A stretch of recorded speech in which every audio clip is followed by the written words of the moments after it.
যদি ভাগ্যের কথা বলা হয় তাহলে বলবো সত্যবানের ভাগ্যে মৃত্যু লেখা ছিল, কিন্তু সাবিত্রীর কর্ম তাকে পুনর্জীবিত করে তুলেছিল। অর্থাৎ এই ভাগ্য বদল করা সম্ভব কর্ম এবং পরিশ্রমের দ্বারা। ভেবে দেখুন, রাবণ মাতা সীতাকে হরণ করেছিল। যদি শ্রীরাম সেটাকে ভাগ্য বলে মেনে নিতেন তাহলে কখনো ভাগ্য বিধাতা হয়ে উঠতে পারতেন না। ভাগ্য হলো একটা বাঁধন যেটাকে ভেঙে ফেলা খুব প্রয়োজনীয়। নিজের লক্ষ্যের কাছে পৌঁছতে হবে। হতেই পারে এই লক্ষ্য হলো পরমাত্মার কাছে পৌঁছে যাওয়া। আপনি যদি পরমাত্মার কাছে পৌঁছতে নাও পারেন, তাও সেই পথে কিছুটা অগ্রসর হতে পারছেন, তাই না? তাহলে ভাগ্যের এই বাঁধন ভেঙে ফেলুন, নিজের কর্মের দ্বারা নিজের প্রারব্ধ গড়ে তুলুন এবং আমার সাথে ভালোবেসে বলুন, রাধা রাধা। এটা কোনো এক সময়ের কথা। একটি শেয়াল ভুলবশত একটি নগরীতে প্রবেশ করে এবং সে সেখানে হঠাৎ ধোপাদের পাড়ায় প্রবেশ করে। নীল রঙগুলা জলে পড়ে যায়। কোনো ক্রমে পালিয়ে পালিয়ে আবার সে বনে ফিরে আসে। অন্য সব প্রাণীরা ওকে দেখে আর ভয়ভীত হয়ে পড়ে। তখন সেই শেয়াল ফন্দি এঁটে সবাইকে বলল যে, আমি হলাম দেবদূত আর তোমাদের সকলকে রক্ষা করতে এসেছি। সবাই ওর কথা মেনেও নিল। প্রত্যেক দিন ওকে ধনধান্য খাবার এইসব প্রদান করতে লাগল।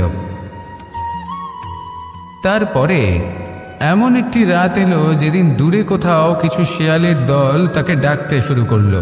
আর তখন এই শেয়াল নিজেকে আটকেই রাখতে পারল না। সেও ঠিক শেয়ালের মতোই ডাকতে শুরু করলো। সকলে সেটা শুনতেও পেলেন এবং সকলে এটা বুঝতেও পেরে গেলেন যে এ হলো একটা ভণ্ড। সেই জন্য জীবনে কখনো ছলনা করবেন না। তাকে আপনি যতই লুকোনোর চেষ্টা করুন না কেন, সেটা অবশ্যই একদিন সামনে চলে আসবে। আর তার থেকেও বড় শিক্ষা হলো এটা যে কারোর জীবনে সম্পত্তি, ধন ধান্য এসব চলে আসাতে তার বুদ্ধির বৃদ্ধি ঘটে না, তার ব্যবহার শুভ হয় না। এটা তখন হয় যখন সেই ব্যক্তি সেটা নিজে পেতে চায়, তার জন্য ভাবনা চিন্তা করে, কর্ম করতে থাকে। আর যখন একজন ব্যক্তি নিজের বুদ্ধি এবং ব্যবহার উন্নত এবং শ্রেষ্ঠ করে তুলতে পারেন, তখন তিনি নির্ধন হয়েও ধন অর্জন করতে পারেন। ঠিক পদ্মফুলের মতো। একটি পদ্মফুল কিন্তু জন্ম নেয় পাকের মধ্যে। তারপরেও এই পদ্মফুল দেবতাদের প্রসাধনের অঙ্গ হয়ে ওঠে। আসুন আর আমার সাথে ভালোবেসে বলুন, রাধা রাধা। সাফল্য। সংসারের প্রত্যেক মানুষ সফল হতে চান। একটু বুদ্ধি আসার পরেই সেই সাফল্যের পেছনে ছুটতে থাকেন। আজীবন এই সাফল্যের পিছনে ছুটতে থাকেন। কিন্তু এই যে সাফল্য, তা অর্জন কি করে করতে হয়? ব্যবহার দ্বারা, ছলনা দ্বারা, বল দ্বারা, অর্থের দ্বারা? দুর্ভাগ্যবশত সাফল্য এভাবে লাভ করা যায় না। সাফল্য তখন লাভ করবেন যখন আপনি অসফলতা থেকে শিক্ষা লাভ করবেন। অসাফল্য থেকে শিক্ষা লাভ করা অত্যন্ত গুরুত্বপূর্ণ। করা ভুলের থেকে শেখা অত্যন্ত গুরুত্বপূর্ণ। যদি আপনি অসাফল্যকে ভয় পান, তার থেকে দূরে পালান, তাহলে জীবনে কখনোই এগোতে পারবেন না। অসফলতা আসেই আপনাকে এটা বোঝানোর জন্য যে সাফল্য কিভাবে অর্জন করা যেতে পারে। তাহলে অসফলতাকে স্বাগত জানান, তার থেকে শিখুন। নিশ্চিত রূপে সাফল্য আপনার কাছে আসবেই আসবে। আর এই মন তা সুপ্রসন্ন হয়ে বলবে, রাধা রাধা। আমরা আমাদের জীবনের লক্ষ্য প্রাপ্ত করার জন্য কি না করে থাকি। আমরা ভাবনা চিন্তা করে থাকি, কত জ্ঞান অর্জন করে থাকি। তারপরে আমরা পরিকল্পনা করি আর প্রচেষ্টা করি। এবার প্রথম চেষ্টাতেই সাফল্য লাভ করব সেটা নাও হতে পারে। বরং ইতিহাস সাক্ষী যে প্রথমবার প্রচেষ্টা করে সাফল্য লাভ করার সম্ভাবনা অত্যন্ত কম। আর যে কোনো সফল ব্যক্তিকে দেখুন, আপনি বুঝবেন সেই ব্যক্তি বারবার প্রচেষ্টা করে, চেষ্টা করা থামায় না, তবেই সেই ব্যক্তি একদিন সাফল্য লাভ করেন। সেই জন্য আপনিও প্রচেষ্টা করা কখনো বন্ধ করবেন না, করতেই থাকুন। যখন আপনি প্রথমবার প্রচেষ্টা করেন তখন আপনি একা থাকেন, কিন্তু যখন আপনি দ্বিতীয়বার প্রচেষ্টা করেন তখন আপনার সাথে কিছু বিগত প্রচেষ্টার অভিজ্ঞতা থাকে। চেষ্টা করতে থাকুন, সাফল্য আপনার কাছে আসতেই চলেছে। আসুন আমার সাথে ভালোবেসে বলুন, রাধা রাধা। আমাদের সকলের জীবনে একটা লক্ষ্য থাকে যেটা আমরা লাভ করতে চাই। ঠিক যেন একটা প্রতিস্পর্ধা বিদ্যমান যে কে সব থেকে আগে নিজের লক্ষ্যে পৌঁছতে পারবে। আর সেই জন্য আমরা সকলেই খুব তাড়াতাড়ি এগোতে চেষ্টা করি, বড় এবং দীর্ঘ পদক্ষেপ ফেলি যাতে তাড়াতাড়ি নিজের লক্ষ্যে পৌঁছতে পারি। কিন্তু এক অত্যন্ত গুরুত্বপূর্ণ বিষয় আছে, সবসময় লক্ষ্য সামনে থাকবে না, কখনো কখনো তা খুঁজতে হয়। এই যাত্রা খুব কঠিন হতে পারে। আর ঠিক এই কারণেই সবসময় দ্রুত গতিতে চলা বা তাড়াতাড়ি পথে চলা সেটা আবশ্যক নয়। তার থেকেও বেশি গুরুত্বপূর্ণ হলো ভেবেচিন্তে তারপর পথ চলা। যদি ভেবেচিন্তে পদক্ষেপ ফেলেন, চলতে পারেন, তাহলে সেটাই সর্বশ্রেষ্ঠ পদক্ষেপ। কখন কোন দিকে যেতে হবে, কখন কোথায় দিক পাল্টানো যাবে না, কখন গতি বেশি রাখতে হবে, কখন কম, কখন থামবো, কখন চলবো, এই সব কিছুর বিষয়ে জ্ঞান অত্যন্ত গুরুত্বপূর্ণ এবং ভেবে চিন্তে চলতেই হবে। সেই জন্য শুধু তীব্র গতিতে সামনে এগোলে চলবে না, ভাবনা চিন্তা করে এগোতে হবে। আসুন আমার সাথে ভালোবেসে বলুন, রাধা রাধা। মানুষ বলে থাকেন যে জীবনে সময়ের পূর্বে এবং ভাগ্যের থেকে বেশি কিছুই পাওয়া যায় না। এটা যার যার নিজের বক্তব্য। আমি বলবো এই সময় আসলে কি? এই সময় হলো যাতে যুগ যুগান্তর নিহিত আছে, যার মধ্যে দিন আছে, মাস আছে, বছর আছে, ঠিক কিনা? বাস্তবে আপনার কাছে সময় কতটা আছে যা আপনি সদ্ব্যবহার করতে পারেন? তখন থেকে আছে যখন থেকে আপনি নিজেকে বুঝতে শুরু করেন, ততক্ষণ আছে যতক্ষণ না আপনি এই সংসার ছেড়ে চলে যাচ্ছেন। শুধু এটুকু সময় আছে আপনার কাছে। আর যদি ভাগ্যের কথা বলা হয়, তাহলে ভাগ্য হলো সেই পরিস্থিতি যখন মানুষ নিজেকে সময়ের হাতে সমর্পণ করে দেন, তাকে ভাগ্য বলে। অর্থাৎ আপনি জীবনে পরিশ্রম করেছেন, বিপদের সম্মুখীন হয়েছেন, সামনে এগিয়ে গেছেন, কোথাও পৌঁছে গেছেন, এবং তখন আপনার মনে হলো যে ব্যাস এখানেই থেমে যাওয়া উচিত, তাহলে সেটাই হবে আপনার ভাগ্য। যদি ভাগ্যের কথা বলা হয়, তাহলে বলবো সত্যবানের ভাগ্যে মৃত্যু লেখা ছিল, কিন্তু সাবিত্রীর কর্ম তাকে পুনর্জীবিত করে তুলেছিল। অর্থাৎ এই ভাগ্য বদল করা সম্ভব কর্ম এবং পরিশ্রমের দ্বারা। ভেবে দেখুন, রাবণ মাতা সীতাকে হরণ করেছিল। যদি শ্রীরাম সেটাকে ভাগ্য বলে মেনে নিতেন, তাহলে কখনো ভাগ্য বিধাতা হয়ে উঠতে পারতেন না।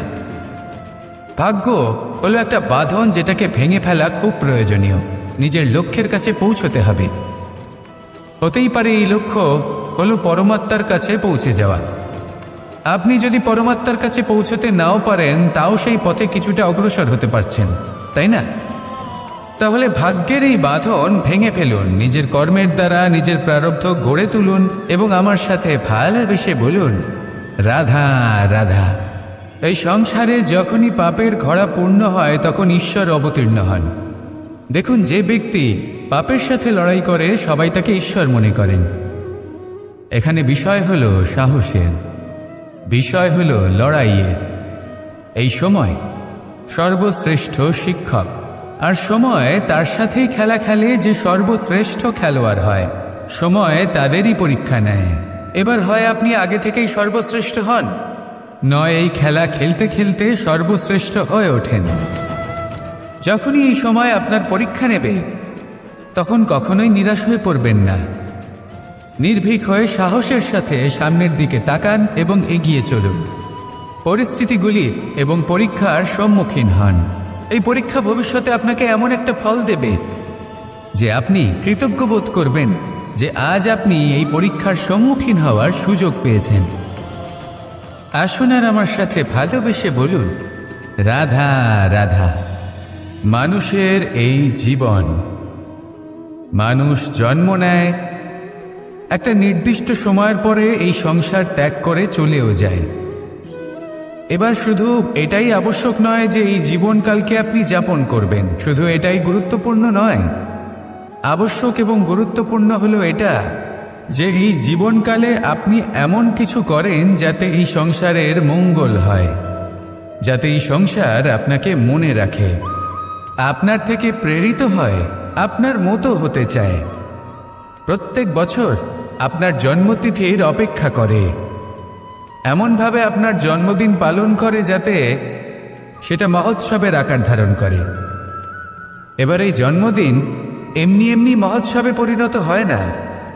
তখন হয় না যখন কোনো ব্যক্তি রাজার রূপে বা কোনো গোয়ালার রূপে জন্মগ্রহণ করে। তখন পরিণত হয় যখন একজন মানুষ জন্মগ্রহণের পরে এই সংসারকে কোনো শিক্ষা দিয়ে যান, কিভাবে একজন মানুষ গোয়ালা থেকে রাজা হতে পারে, কিভাবে একজন মানুষ অসত্য থেকে সত্যের পথে চলতে শুরু করেন, অধর্ম থেকে ধর্মের পথে চালিত হতে পারেন, কিভাবে অন্ধকার থেকে প্রকাশের দিকে যেতে পারেন, কিভাবে নিজের আত্মাকে পরমাত্মার সাথে মিলিত করতে পারেন। তা সে রামনবমী হোক বা জন্মাষ্টমী হোক, তাদের জীবনের সাথে জড়িত প্রত্যেক মুহূর্ত একটা পরবের আকার ধারণ করে। তাহলে আপনিও এইভাবে নিজের জীবন যাপন করতে থাকুন। এই সংসারে শুধু ভালোবাসা বিতরণ করুন, কিছুটা এমনভাবে বিতরণ করুন যাতে আপনি এই সংসার থেকে চলে যাওয়ার পরেও এই সংসারে আপনি শুধুই ভালোবাসা বিতরণ করতে পারেন। যদি আপনি এরকম করেন, সংসারকে প্রেরণা দেন, তাহলে আপনার জীবনও রাধা কৃষ্ণের প্রেমের মতোই অলৌকিক এবং দৈব হয়ে উঠবে। আসুন আর আমার সাথে ভালোবেসে বলুন, রাধা রাধা। কথায় আছে সংসারে নাকি সকল রোগের ওষুধ আছে। যদি আপনি নিজের শরীরকে ভালোবাসেন তাহলে ব্যায়াম করুন, যদি নিজের নিঃশ্বাস প্রশ্বাসকে ভালোবাসেন তাহলে প্রাণায়াম করুন, যদি আপনি নিজের আত্মাকে ভালোবাসেন তাহলে ধ্যান করুন, কিন্তু যদি আপনি নিজের জীবনকে পরমাত্মাকে ভালোবাসেন তাহলে সকলকে ভালোবাসতে থাকুন। এই ভালোবাসা অত্যন্ত গুরুত্বপূর্ণ এবং আবশ্যক। ভালোবাসার থেকে ভালো না কোনো ওষুধ আছে, না আছে কোনো আসন। এর থেকে ভালো না কোনো ব্যায়াম আছে আর না কোনো প্রাণায়াম। এই ভালোবাসা বড় বড় সমস্যারও সমাধান করতে পারে। ভালোবাসা বড় বড় বিপদকে আপনার থেকে দূর করতে পারে। এই ভালোবাসাই আপনাকে জীবনে বাঁচতে শেখায়, কারণ ভালোবাসাই হলো জীবনের আসল সত্য। তাহলে আসুন আর আমার সাথে ভালোবেসে বলুন, রাধা রাধা। অর্থ, দ্বিতীয় পুরুষার্থ। এই অর্থ বলতে বেশিরভাগ মানুষই ধন মনে করেন, কিন্তু যদি অর্থের তাৎপর্য শুধুমাত্র ধন হয় তাহলে তা কিন্তু অত্যন্ত অনর্থকারী। তাহলে অর্থের অর্থ কি? অর্থ সেটাই যা আমাদের জীবনের জন্য প্রয়োজনীয়, যা আমাদের সুখ দান করে, শান্তি প্রদান করে, কারণ সেটাই সবথেকে মূল্যবান। মাতা পিতা, বন্ধু, আত্মীয় স্বজন, গুণ, পুণ্য, জ্ঞান, এই সব কিছু মিলে অর্থ তৈরি হয়। আর সঠিকভাবে বলতে গেলে এটাই কিন্তু জীবনের আসল অর্থ। তাহলে আসুন আমার সাথে ভালোবেসে বলুন, রাধা রাধা। দিশা আমাদের পথ প্রদর্শন করে, আর আমরা এই দিশার মধ্যেও পবিত্র অপবিত্র, শুভ অশুভ জিনিস খুঁজে পাই। কিন্তু প্রশ্ন হলো এটাই যে সত্যি কি এই দিশা পবিত্র বা অপবিত্র হয়, শুভ বা অশুভ হয়? সত্যি কথা বলতে দিশা শুধুই একটা দিক মাত্র, কিন্তু সেই দিকে যে ব্যক্তি থাকেন তার কর্ম হয় শুভ হয়, নয় অশুভ হয়। যেমন ধরুন সূর্য, যাকে ছাড়া আমাদের জীবন চলতে পারে না। উনি উদিত হন পূর্ব দিক থেকে, এবং এই কারণে সূর্য মহান নন বা পবিত্র নন যে উনি পূর্ব দিক থেকে উদিত হন। উনি এই কারণে মহান কারণ উনি আমাদের সকলকে প্রকাশ প্রদান করেন, এবং পূর্ব দিক এই কারণে মহান কারণ সেদিক থেকে সূর্যোদয় হয়। এবার সূর্যাস্ত হয়ে থাকে পশ্চিম দিক থেকে, আর তাই বেশিরভাগ মানুষ পশ্চিমকে অশুভ মনে করেন, অপবিত্র মনে করেন। সেখানেই যদি আমি উত্তর এবং দক্ষিণের কথা বলি তাহলেও সেই একই ব্যাপার। উত্তর দিকে যদি আমরা কখনো যাত্রা করতে চাই তাহলে আমরা নিঃসংকোচে কোনো ভাবনা চিন্তা ছাড়াই যাত্রা করতে পারি। সেখানেই দক্ষিণ দিকে যদি আমরা যাত্রা করতে চাই তাহলে আমরা শুভ মুহূর্ত খুঁজি। কারণটা কি? কারণ উত্তর দিকে হিমালয় পর্বত আছে, যেখানে আমরা জড়িবুটি খুঁজে পাই, যেখান থেকে পবিত্র নদী প্রবাহিত হয়। সেখানেই দক্ষিণ দিকে আছে বিশাল নোনা জলের সাগর। এমন একটা স্থানও আছে যেখানে লঙ্কাপতি রাবণ থাকতেন। আর হয়তো এই সকল কর্মের কারণেই আমাদের দৃষ্টিভঙ্গি এমন হয়ে গেছে।